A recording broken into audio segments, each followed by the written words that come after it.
네, 주일은 주님 앞에 예배하는 날입니다. 주님 앞에 예배함으로 우리의 영혼이 힘을 얻습니다. 사람은 떡으로만 사는 것이 아니라 하나님의 말씀으로 산다고 했습니다. 오늘 이 주일 예배를 통하여 주께서 정하신 이날 하늘로부터 내리는 은혜를 받고 또 말씀의 능력을 받고 힘을 얻으시기를 주의 이름으로 축원합니다. 네, 오늘 우리에게 주시는 하나님의 말씀은 신약성경 마태복음 25장 1절로 13절까지 말씀입니다. 이 말씀을 교독하도록 하겠습니다. 그때에 천국은 마치 등을 들고 신랑을 맞으러 나간 10처녀와 같다 하리니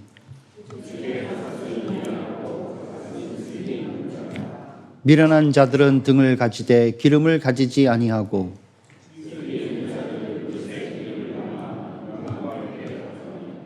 신랑이 더디 오므로 다 졸며 잘세.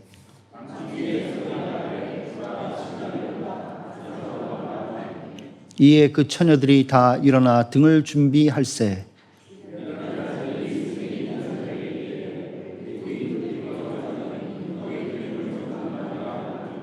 슬기 있는 자들이 대답하여 이르되 우리와 너희가 쓰기에 다 부족할까 하노니 차라리 파는 자들에게 가서 너희 쓸 것을 사라 하니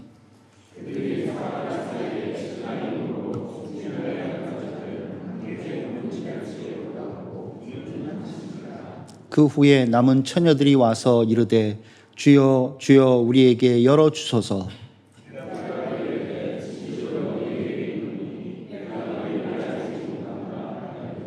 다 같이 읽겠습니다. 그런즉 깨어 있으라 너희는 그날과 그때를 알지 못하느니라. 아멘. 자, 우리 주 안에서 서로 바라보시면서 인사하겠습니다. 한 해 수고 많으셨습니다. 인사하겠습니다. 네, 한 해 수고 많으셨습니다.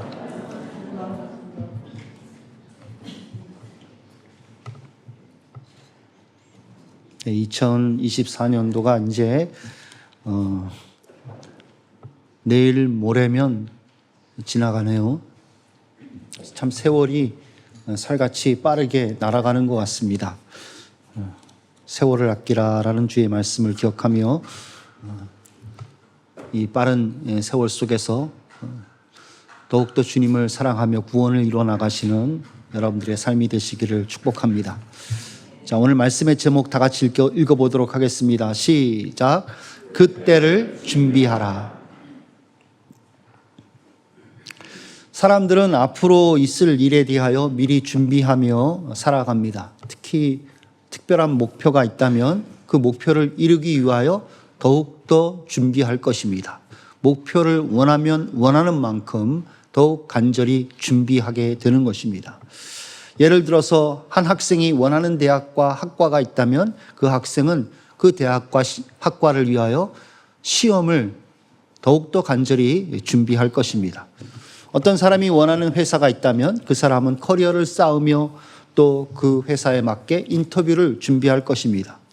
어떤 사람이 특별한 잡을 갖고 싶다면 그 사람은 어프렌티스 과정을 거치며 라이센스를 따기 위하여 노력할 것입니다. 만약 준비할 수 있는데 준비하지 않는다면 그 사람이 세워놓은 목표는 진정으로 원하는 것이 아닐 수 있는 것입니다. 자, 오늘 본문에서도 중심 주제는 준비입니다. 마태복음 25장을 보시면 세 가지 비유가 나옵니다. 이것은 다른 복음서에서는 나오지 않는 마태복음만의 독특한 비유입니다. 종말에 대한 비유를 다 말씀하고 있습니다. 10처녀 비유, 달란트 비유, 염소와 양의 비유, 모두 다 예수님의 다시 오심을 바라보며 그와 관련해서 준비하라라는 주제로 말씀하고 있습니다. 특히 24장 44절에 보면 준비하라라는 말씀이 나옵니다. 그러면서 25장 비유가 시작되고 있는 것입니다. 이러므로 너희도 준비하고 있으라. 생각하지 않은 때에 인자가 오리라. 주님의 오심을 믿고 바라본다면 그 사람은 재림을 준비할 것입니다. 주님을 만날 준비를 한다는 것입니다. 만약 준비하지 않는다면 그 사람은 재림을 진정으로 원하는 사람은 아니라 할 수 있을 것입니다. 주님을 만나는 것을 원치 않을 수 있다는 것입니다. 저는 오늘 본문을 중심으로 무엇을 어떻게 준비할 것인지를 함께 생각하며 말씀드리고자 합니다. 말씀을 들을 때 성령의 음성이 여러분 각자에게 있기를 주의 이름으로 축원드립니다. 자, 먼저 고대 유대 결혼 관습에 대하여 말씀을 드리도록 하겠습니다. 고대 유대 결혼 관습은 주로 세 단계로 진행이 되었습니다. 첫 번째는 결혼에 대한 합의가 이루어졌습니다. 신랑 측에서 청혼을 하면 신부 측에서는 신부의 아버지가 있을 경우 그 아버지가 신부감을 불러서 결혼 의사를 묻습니다. 이러이러한 사람이 청혼을 했는데 결혼하겠느냐라고 묻습니다. 성경에 보면 아브라함의 종이 리브가의 부모에게 청혼을 하며 데려가겠다라고 말을 합니다. 그러자 리브가의 부모가 최종적으로 그녀를 불러 묻습니다. 이 사람과 함께 가려느냐? 만약 리브가가 노를 했다면 결혼은 성사되지 않는 것입니다. 이렇게 당사자들의 의견을 존중했다는 것입니다. 딸이 결혼하겠다 하면 이때부터 모든 결혼에 대한 절차, 혼수 예물이 정해졌던 것입니다. 주로 신부 측이 요구하는 대로 신랑 측은 들어주었습니다. 그 예로 성경에 보면 세겜이 디나의 가족을 찾아와서 요구하는 대로 다 해주겠다라고 말을 합니다. 세겜은 디나를 욕보인 사람이죠. 그렇지만 당시 결혼 풍습에 신부 측의 요구를 들어주었던 것입니다. 자, 두 번째는 약혼이 있습니다. 결혼하기 1년 전에 약혼을 했습니다. 약혼식을 거행할 때 예비 신랑 신부는 자신들을 정결케 하는 의식을 거행을 했습니다. 세례와 유사하게 물속에서 신랑과 신부가 들어갔다 나오는 그러한 정결 예식을 행했던 것입니다. 그리고 후파라고 불리우는 웨딩 텐트 아래서 약혼을 서약을 했습니다. 한번 그림을 보시기 바랍니다. 저게 후파라는 것입니다.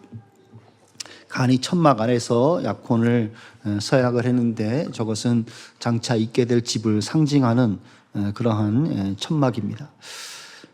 약혼할 때 신랑은 신부의 아버지에게 결혼 지참금을 주게 되어 있습니다. 신부에게는 여러 가지 폐물, 여러 가지 의복 그런 것도 주겠지만 가장 중요한 것은 보리 쌀만한 금 조각을 주도록 되어 있습니다. 이 금은 신부를 다른 모든 사람들로부터 구별한다라는 의미입니다. 다시 말하면 신부는 신랑에게만 거룩하게 구별된 사람이다라는 뜻으로 그 금조각을 주는 것입니다. 이것은 훗날 금반지로 대체가 되었습니다.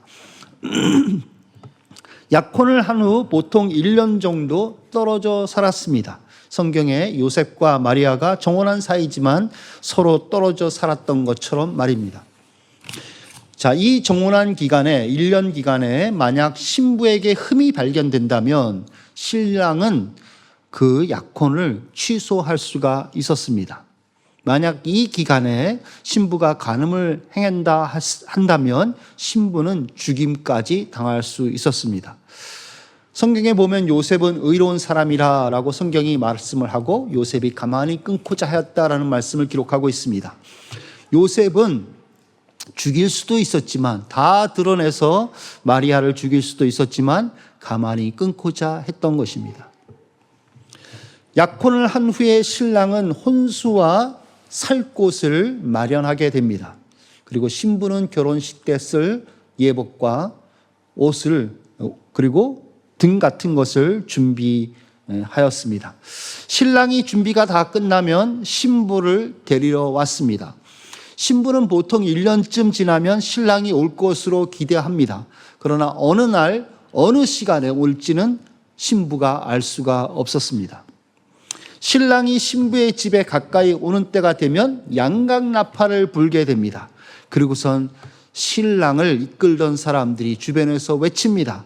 오늘 본문의 6절 말씀처럼 보라 신랑이로다 맞으러 나오라 라고 외쳤던 것입니다. 자, 이것이 약혼식에서부터 결혼식에까지입니다. 세 번째는 결혼식입니다. 해질 무렵 신랑은 신부를 데리고 자기 집으로 돌아갑니다. 신랑 집에서 정식 결혼식이 이루어지며 축하 연회가 열리게 되어집니다. 신랑이 신부를 데리고 올 때 또다시 양각 나팔을 불게 됩니다. 그러면서 신랑이 온다는 것을 또 외칩니다.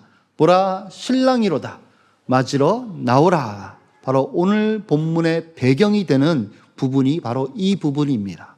신랑이 신부를 데리고 신랑의 집으로 오고 있을 때 양각 나팔을 길게 불면서 보라 신랑이로다 맞으러 나오라 라고 외치게 된다는 것입니다. 그러면 오늘 본문의 말씀처럼 들러리들이 등을 들고 나와 신랑을 맞이하게 되는 것입니다. 처녀 10명을 들러리로 세웠습니다. 참고로 장례식 때도 10명의 사람을 들러리로 세우게 됩니다. 10명은 유대 회당을 구성할 수 있는 기본 최소 단위였습니다. 10명의 처녀들이 신랑을 맞아 집으로 인도하면 신랑과 신부는 후파라고 아까 말씀드렸던 그 웨딩 텐트 아래에서 다시 서게 됩니다. 그리고 정식 결혼식이 열리게 되는 것입니다. 결혼 만찬은 연회장의 주도 아래 7일간 지속되었습니다. 우리 한국에서 요즘 결혼식은 1시간 정도죠. 그러나 이 당시에 결혼식은 7일간 지속이 되었던 것입니다. 이 결혼식은 초대받은 사람만이 참여할 수 있었습니다. 이것이 고대 유대에서 행해졌던 일반적인 결혼 관습입니다. 오늘 성경의 내용과 매우 흡사하다는 것을 볼 수 있습니다. 그리고 오늘 이런 관습을 우리가 이해하면서 염두에 둔다면 오늘 본문을 이해하는 데 좀 더 도움이 될 줄 믿습니다. 자, 두 번째로 오늘 본문을 생각해 보도록 하겠습니다. 그때를 위한 준비, 오직 하나님께 영광라고 이제 부제를 달았습니다. 오늘 본문은 마지막 때 이루어질 천국에 대한 비유입니다. 그래서 오늘 1절은 그때의 천국은 마치 등을 들고 신랑을 맞으러 나간 열처녀와 같다 하리니 라고 그때를 말씀하고 있습니다. 그때는 예수님이 다시 오시는 때를 가리키는 것입니다. 예수님의 초림에 대하여 구약 성경은 350회를 예언을 했습니다. 이 예언대로 예수님은 이 땅에 오셨습니다. 그 예수님이 오신 사건에 근거해서 그 역사적인 사실에 근거해서 역사는 두 개로 나누어졌습니다. BC와 AD로 나누어지게 되었습니다. 신약 성경은 예수님이 다시 오실 것을 예언하고 있는데 316번, 316번이나 반복해서 예언을 하고 있습니다. 이 예언대로 예수님은 반드시 다시 오실 것입니다. 이때 인류의 역사는 유한과 무한으로 나누어지게 될 것입니다. 우리 한빛교회 성도님들은 영원한 천국의 세계로 들어가실 수 있기를 축원합니다. 우리는 그 때를 알지 못합니다. 만약에 예수님이 우리가 살아있는 동안에 오시지 않는다면 우리는 죽을 때까지도 그 때를 모를 것입니다. 만약에 우리가 죽는다면, 죽어서 천국 가면 예수님이 오실 때를 알 수 있을까요? 천국 가서도 알 수 없을 것이다 생각합니다. 왜냐하면 때와 기한은 오직 아버지께, 하나님 아버지의 권한에 두셨기 때문이 그렇습니다. 그래서 우리가 천국 간다 할지라도 예수님이 오시는 때는 우리가 알 수 없을 것입니다. 그런데 흥미로운 것은 오늘 본문은 이것을 깨어있으라라고 말씀하신 이유로 제시하고 있다는 것입니다. 다시 말씀드리면 예수님이 언제 오실지 모르기 때문에 깨어 있으라라고 말씀하셨다는 것입니다. 자, 13절을 문자적으로 번역하면 깨어 있으라. 왜냐하면 너희는 그날과 그때를 알지 못하느니라라고 번역할 수가 있습니다. 자, 여기서 깨어 있으라라는 말씀의 뜻이 무엇인지 열처녀의 비유를 근거로 생각해 볼 수 있습니다. 10명의 처녀가 모두 잠을 잤습니다. 그렇지만 5명은 천국 잔치에 들어갔습니다. 그러니까 예수님께서 깨어 있으라라고 말씀하신 것은 문자적으로 잠을 자서는 안 된다라는 말씀은 아니라고 볼 수가 있는 것입니다. 사람은 연약해서 업앤다운이 있습니다. 신앙의 업앤다운이 있습니다. 성령 충만할 때도 있고 영적인 슬럼프에 빠질 때도 있습니다. 선지자 중에 선지자를 할 수 있는 사람 엘리야도 그런 적이 있었습니다. 엘리야는 바알과 아세라 선지자들을 갈멜산에 모아놓고 영적 대결을 벌였습니다. 거짓 선지자들이 하루 종일 기도하고 자해를 했지만 아무런 응답이 없었습니다. 이것은 엘리야의 기도로 막고 있었던 것입니다. 엘리야가 기도하자 하늘에서 불이 내렸습니다. 백성들에게 명령하여 거짓 선지자로 드러난 자들을 다 잡아 죽이도록 했습니다. 또한 기도하자 3년 반이나 닫혔던 하늘문이 열렸습니다. 비가 억수같이 쏟아져 내렸습니다. 그리고 축지법을 사용하듯이 달려갔습니다. 마차보다 앞서 달려갔습니다.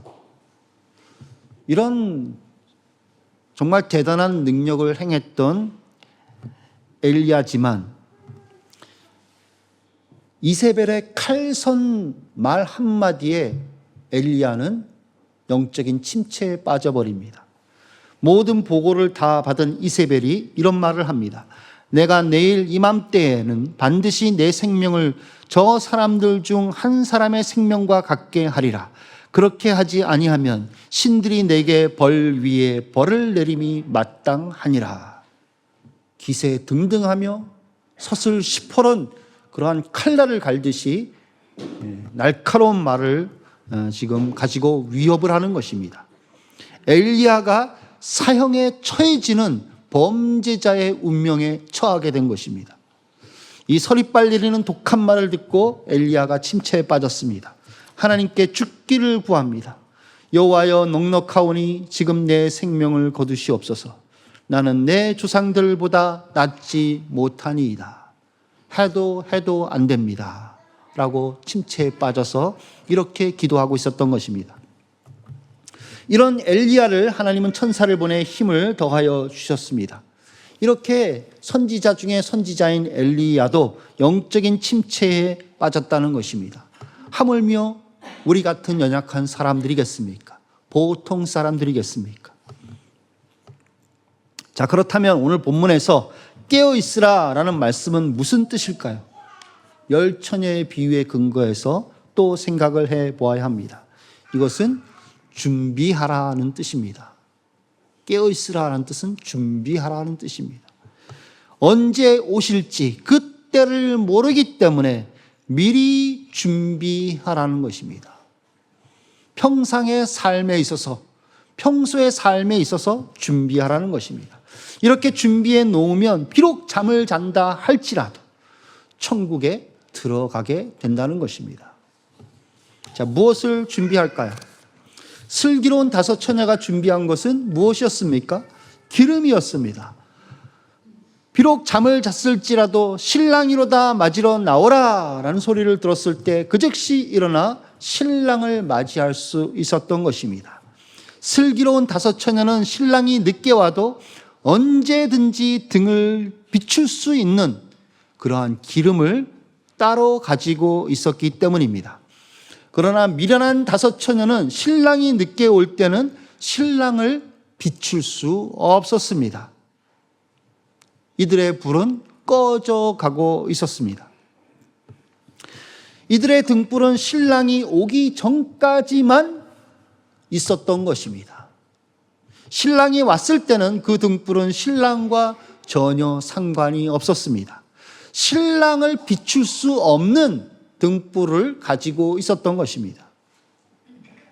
미련한 5 처녀가 들고 있었던 등불은 자신을 위한 것에 불과했던 것입니다. 미련한 처녀가 기름을 사 가지고 와서 닫힌 문을 두드립니다. 11절에 보시면 주여 주여 우리에게 열어주소서라고 간청을 합니다. 이때 신랑은 이렇게 말씀합니다. 진실로 너희에게 이르노니 내가 너희를 알지 못하노라.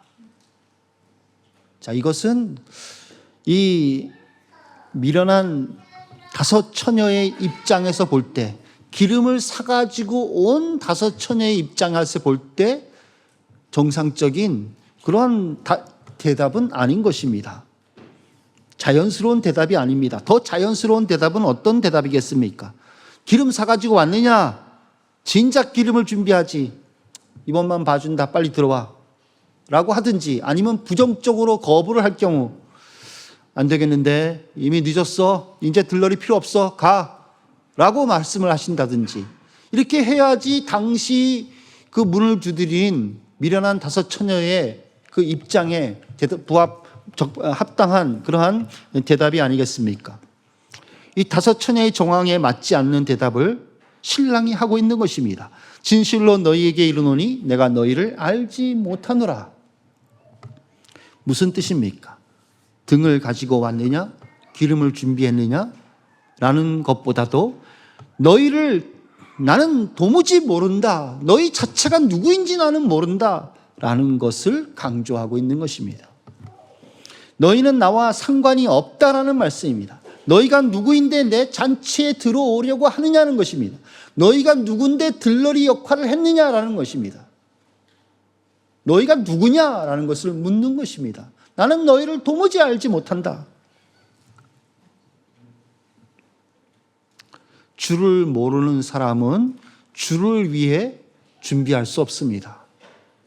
주를 모르는 사람은 주님을 기쁘시게 하는 방법을 모릅니다. 그러나 주님을 아는 사람은 주님을 기쁘시게 하는 방법을 알아요. 믿음이 없이는 하나님을 기쁘시게 할 수 없다라는 말씀이 있지 않습니까? 그래서 하나님께 나아가는 자는 반드시 그가 계신 것과 자기를 찾는 자들에게 상 주시는 이심을 믿어야 할지니라 라고 성경은 가르쳐 주고 있습니다. 자, 오늘 본문으로 다시 돌아가 보면 기름은 예수 그리스도와 연관된 것입니다. 마태복음 25장의 3가지 비유를 보면 모두 예수 그리스도와 주와 연관되어 있다는 것을 알 수 있습니다. 달란트 비유를 보십시오. 거기서 이윤을 남기죠. 이윤을 남긴 달란트를 이윤으로 남겼는데 모두 다 주님의 것으로, 주인의 것으로 장사하여 남긴 것입니다. 그 이윤들이 다 주의 것으로부터 되어진 것이라는 것입니다. 또 양과 염소의 비유에서 기준이 무엇입니까? 주를 섬겼느냐, 그렇지 않느냐라는 것에 달린 것입니다. 이 작은 자에게 한 것이 곧 내게 향한 것이라고 말씀하셨듯이 주를 향하여 그런 일들을 했느냐 안 했느냐라는 것으로 기준을 잡고 있는 것입니다. 10처녀의 비유에서도 미련한 5 처녀와 슬기로운 5 처녀의 차이는 신랑이 늦게 와도 비칠 수 있느냐 없느냐라는 차이였습니다. 다 신랑을 맞으러 갔지만 신랑이 늦게 왔을 때 그때도 비칠 수 있느냐 없느냐라는 차이죠. 신랑이 언제 올지를 알 수가 없습니다. 늦게 올 수도 있습니다. 진짜 신랑이 오는 것을 기대하고 신랑의 그 길을 비추며 맞이하고자 하는 사람은 등과 기름을 반드시 준비할 수밖에 없다는 것입니다. 그렇지만 나머지 미련한 처녀 5은 기름을 따로 준비하지 않았던 것입니다. 아까도 말씀드렸지만 10처녀는 하나의 기본 단위를 말하고 있는 것입니다. 즉 하나님 백성의 공동체를 의미하는 것입니다. 이 10명의 처녀는 아주 유사합니다. 모두 들러리 역할을 했으며 등을 가졌으며 함께 마중 나갔습니다. 그러다가 함께 졸다가 잠을 잤습니다. 겉모양은 똑같습니다. 겉모양은 똑같이 주님을 기다리는 신앙의 공동체로 보입니다. 똑같이 교회 안에 있는 주님을 기다리는 공동체로 보이며 주님을 믿는 사람들로 보입니다. 잘 구분이 되어지지 않습니다. 그렇지만 이런 공동체 내에 미련한 5 처녀와 슬기로운 5 처녀가 섞여 있다는 것입니다. 착한 종과 게으르고 악한 종이 함께 섞여 있듯이 말입니다. 양과 염소가 함께 섞여 있듯이 말입니다. 자, 그러면 처음부터 예수님과 상관이 없는 미련한 5 처녀에 해당한다는 것을 우리가 어떻게 아느냐는 것입니다. 우리는 잘 모릅니다. 슬기로운 5 처녀가 미련한 5 처녀가 누군지 알아보지 못했던 것과 똑같습니다. 우리는 알 수가 없습니다. 오직 예수 그리스도께서만이 아시는 것입니다. 그러나 미련한 5 처녀와 같은 사람의 특징이 있습니다. 자기만을 위해 신앙생활을 한다는 것입니다. 자기 힘으로 신앙생활을 하며 자기 영광을 위하여 신앙생활을 한다는 것입니다. 예수님과는 아무런 상관이 없다는 것입니다. 이것이 미련한 5 처녀의 특징인 것입니다. 만약 여러분들이 주의 힘으로 주를 섬기려 하고 또 주를 위하여 주의 영광을 위하여 여러분들이 살아가기를 원하는 마음이 진심으로 있다면, 물론 퍼펙트하게 살아갈 수는 없죠. 그러나 그런 마음이 진실이 있고 노력을 하려고 한다면 여러분들은 슬기로운 5 처녀라 할 수 있는 것입니다. 여러분들은 기름을 준비하고 있는 것입니다. 만물의 마지막이 가까웠을 때 우리가 어떻게 신앙생활을 해야 되는지 베드로 사도는 이렇게 베드로전서 4장 11절에서 말씀하고 있습니다. 만일 누가 말하려면 하나님의 말씀을 하는 것 같이 하고 누가 봉사하려면 하나님이 공급하시는 힘으로 하는 것 같이 하라. 이는 범사의 예수 그리스도로 말미암아 하나님이 영광을 받으시게 하려 함이니 그에게 영광과 권능이 세세에 무궁하도록 있느니라. 아멘. 교회 내에서 누가 말하는 사람이 있다면 그 사람은 자기의 말하는 것 같이 하지 말고 하나님의 말씀을 말하는 것 같이 하라고 말씀하고 있는 것입니다. 자기 말인데 하나님 말씀처럼 권위 있게 말하는 것이 아닙니다. 하나님의 말씀으로 하나님의 말씀인 것처럼 그렇게 말하라는 것입니다. 이게 어떻게 가능한 것입니까? 하나님께 기도하고 하나님께 은혜를 구하고 하나님의 깨닫게 하심을 말씀을 통하여 얻고 그 말씀을 성령의 능력과 성령의 도우심을 받아 증거하고 외치는 것입니다. 바로 이것이 하나님의 말씀을 하나님 말씀처럼 말하는 것입니다. 그러니까 다 모든 것이 하나님의 것입니다. 하나님의 것으로 얘기하고 하나님의 능력으로 얘기하고 하나님께 영광을 올리는 것입니다. 이것이 바로 그리스도의 반석 위에 불에 타지 않는 집을 세우는 것과 같은 것입니다. 그날에 불의 공력이 있는데 불에 타서 없어지지 않는 집은 바로 그런 집인 것입니다. 누가 봉사하려고 하면 자기 힘과 지혜로 하는 것처럼 유세를 떨지 말고 하나님이 공급하시는 힘으로 하는 것 같이 하라는 것입니다. 이 모든 것은 다 하나님이 주신 물질입니다. 이 모든 것은 다 하나님이 주신 지혜입니다. 이 모든 것은 다 하나님이 주신 힘과 역량입니다. 라는 믿음으로 고백하며 확인하며 하나님께 영광을 돌리라는 것입니다. 슬기로운 5 처녀와 같은 사람들이 이것을 위해 부단히 노력하는 것입니다. 그리고 말씀을 받아 말하고 힘을 받아 봉사하는 것입니다. 자기 것을 나타내려 하지 않습니다. 이렇게 하면 하나님이 영광을 받으신다는 것입니다. 그리스도로 말미암아 하나님이 영광을 받으시게 하려 함이니 그에게 영광과 권능이 세세에 무궁하도록 있느니라. 아멘. 여러분, 성전 안에 7 등대가 있죠. 그 7 등대를 성전 벽에 가까이 붙여 놓았습니다. 성전 벽은 황금으로 되어 있습니다. 황금 도금으로 되어 있어요. 번쩍번쩍 빛나는 것입니다. 빛이 없을 때는 아무런 빛도 안 나지만 그 7등대가 탁 서였을 때는 7등대의 빛이 그 황금 성전의 벽에 반사되어 앞을 비춥니다. 그리고 7등대의 빛이 앞을 또 비춥니다. 그 앞에는 뭐가 있습니까? 진설병이 있습니다. 떡이 있습니다. 거룩한 떡이 그 상 위에 채곡채곡 12개가 쌓여 있는 것입니다. 이 떡은 그리스도를 나타내는 것입니다. 예수 그리스도는 거룩한 생명의 떡이십니다. 등불의 사명은 생명의 떡이신 예수님을 비추는 것입니다. 슬기로운 5 처녀 같은 사람은 무슨 일을 하든지 예수 그리스도를 비춥니다. 예수 그리스도께 영광을 올리며 예수 그리스도를 증거하려고 하는 것입니다. 이것이 바로 기름을 준비하는 삶인 것입니다. 이것이 바로 불에 타지 않는 집을 지어 나가는 것입니다.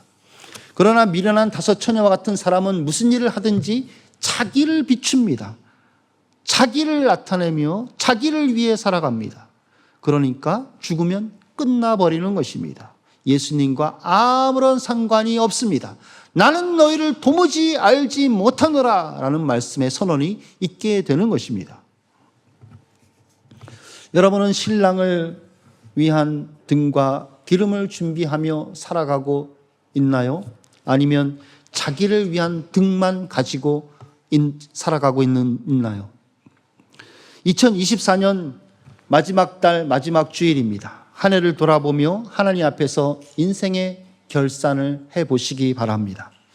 지금까지 일하고 봉사하고 교제하고 말한 모든 것이 누구를 위한 것이었나 되돌아보십시오. 그리고 그것이 누구의 것이었나 한번 되돌아보십시오. 나는 주의 힘주심으로 일하고 봉사했는가? 나는 주의 은혜를 따라 교제했는가? 나는 주의 말씀이 말하는 것처럼 말을 했는가? 나는 주의 영광을 위해 살아왔는가? 과거를 돌아볼 때 쓴 맛이 느껴질 수도 있습니다. 쓴 결산은 미래의 달콤한 그러한 역사를 낳는 것입니다. 그래서 2025년도에는 슬기로운 5 처녀와 같이 등과 기름을 준비하며 주께 영광을 돌리는 삶을 살아갈 수가 있게 되는 것입니다. 꼭 이 마지막 주일날 그냥 보내지 마시고 텔레비 보면서 그냥 웃고 넘기지 마시고 꼭 돌아보시기를 바랍니다. 나는 슬기로운 5 처녀와 같이 등과 기름을 준비하는 삶을 살았는가? 기름은 개인용입니다. 나눌 수 없습니다. 미련한 5 처녀가 슬기로운 5 처녀에게 나눠줄 것을 요청했지만 나눌 수가 없었던 것입니다. 내 가족이 열심히 교회 다니고 내 가정이 주를 위해서 믿음 생활 잘합니다 하면서 자기는 주일날 예배 시간에 텔레비 앞에 앉아서 텔레비를 보고 있고 모바일폰을 만지작거리고 있다면 그것은 가족의 기름일 뿐인 것입니다. 내 기름은 아닌 것입니다. 내 기름이 준비되어야 하는 것입니다. 주님의 힘에 의하여 그리고 주님의 영광을 위한 내 기름을 준비하는 삶을 살아내시기를 주의 이름으로 축원드립니다. 기도하겠습니다.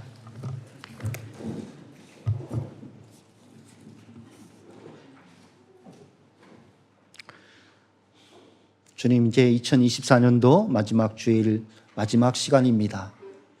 한 해를 돌아보게 하여 주옵소서.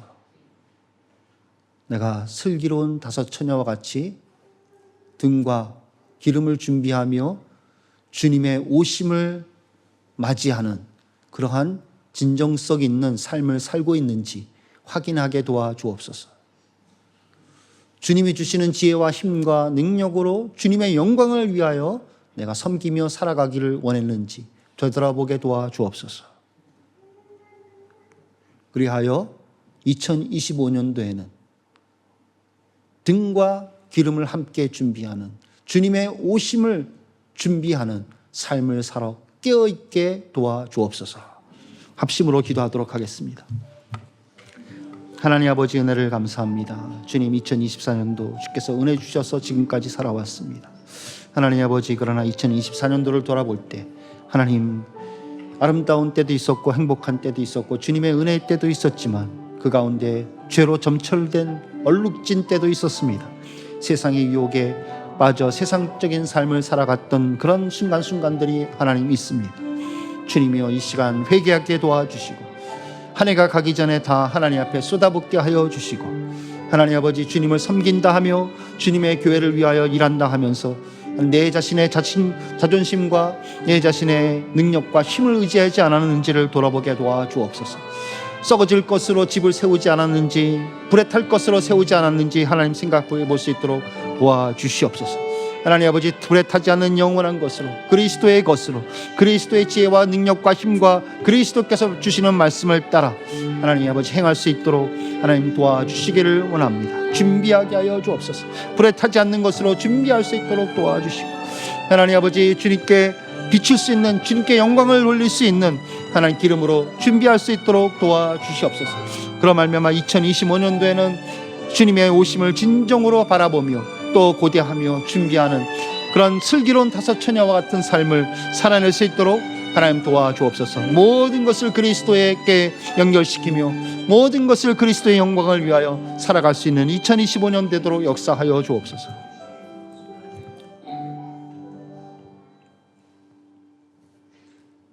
하나님 아버지, 2024년도를 돌아볼 때 주님의 주시는 은혜를 따라 행복한 때도 있었지만